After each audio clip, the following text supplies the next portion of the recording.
மீனாட்சி ஜோதிட நேயர்கள் அனைவருக்கும் வணக்கம். இந்த ஆண்டு மார்ச் மாதம் 29ஆம் தேதி இரவு 10 மணிக்கு காற்று ராசியான கும்பத்திலிருந்து நீர் ராசியான மீனத்திற்கு சனி இடம்பெறுகிறார். சனியின் இந்த மாற்றத்தினால எந்தெந்த ராசி எந்த மாதிரியான பலன்களை அனுபவிக்க போகுதுன்னு தொடர்ந்து பார்த்துட்டு வரோம். அந்த வகையில் இப்போ நம்ம பார்க்க போகிறது விருச்சிக ராசி. விருச்சிக ராசிக்கு லாஸ்ட் 2 இயர்ஸ் குடும்பத்தில் நிறைய பிரச்சனை ஏற்பட்டிருக்கும். தொழிலையும் வேலையிலும் பார்த்திங்கன்னா முன்னேற்ற தடை இருந்திருக்கும். அதாவது இவங்க ஒரு பிளான்ஸ் எக்ஸிக்யூட் பண்ணணும்னு போட்டு வச்சுருப்பாங்க. அது எல்லாமே பாதியிலே நின்று இருக்கும் தான் சொன்னோம். அது இப்போ செயல்படக்கூடிய நேரம். பஞ்சம இடத்துல சனி வர்றதுனால நீங்கள் உங்கள் குழந்தைங்க விஷயத்தில் கொஞ்சம் கவனமாக இருந்துக்கணும். குழந்தைங்க என்ன பண்ணுறாங்க ஏது பண்ணுறாங்கன்னு கண்காணிப்பு கேமரா வச்ச மாதிரி தான் நீங்கள் தொடர்ந்து அவங்கள பார்த்துட்டு வரணும்.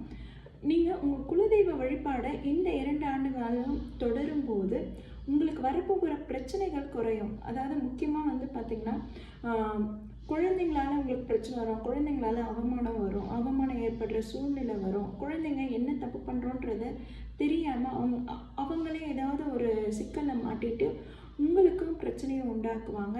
நீங்கள் அதனால் உங்கள் குழந்தைங்க விஷயத்தில் ரொம்ப ரொம்ப கவனமாக இருக்கணும். நீங்கள் வேலை செய்கிற இடத்துல உங்களுக்கு கீழே இருக்கவங்க வேலை செய்கிறவங்கக்கிட்டையும் கொஞ்சம் பேச்சை அனுசரித்து பேசுகிறது நல்லது. பேச்சை அதிகம் விட்டுடாதீங்க. வார்த்தையை கவனமாக பயன்படுத்துங்க. உங்களை விட சின்னவங்களாக இருந்தாலும் அவங்களுக்கு மரியாதை கொடுத்து பேசுங்க. இல்லைன்னா அந்த வகையில் உங்களுக்கு அவமானங்கள் ஏற்படும். ஓகேங்களா? நீங்கள் உங்களை விட சின்னவங்களை உறவுலையும் சரி, வேலை செய்கிற இடத்துலையும் சரி, தொழிலையும் சரி, உங்களை விட சின்னவங்களுக்கு நீங்கள் நல்ல மரியாதை கொடுத்து பேசும்போது உங்களோட மரியாதை பாதுகாக்கப்படும். அவமானம் ஏற்படாத அளவுக்கு உங்களோட பேச்சு இருக்கணும்னு தான் நான் திரும்ப திரும்ப வலியுறுத்துகிறேன்.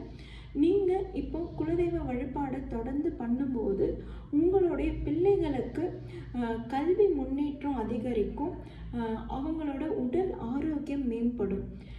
நிறைய புண்ணிய ஸ்தலத்துக்கு போயிட்டு வாங்க. அந்த கோயிலோட வழிபாடு இந்த 2 வருஷம் நீங்கள் தொடர்ந்து பண்ணும்போது நல்ல அனுகிரகம் கிடைக்கும். 2 இயர்ஸ் குடும்பத்தினால் நிறைய பிரச்சனை சந்திச்சிட்டேன்ப்பா, நிறைய மெடிக்கல் எக்ஸ்பென்சஸ் ஏற்பட்டுச்சு, என் ஃபேமிலியில் ஒருத்தருக்கு ஒருத்தர் மாற்றி மாற்றி உடல் உபாதைகள் ஏற்பட்டுச்சு அப்படின்னு சொல்கிறவங்கன்னா இப்போ குலதெய்வ வழிபாடு பண்ணும்போது அவங்களுக்கு அதற்கான சரியான ட்ரீட்மெண்ட் கிடைக்கும்.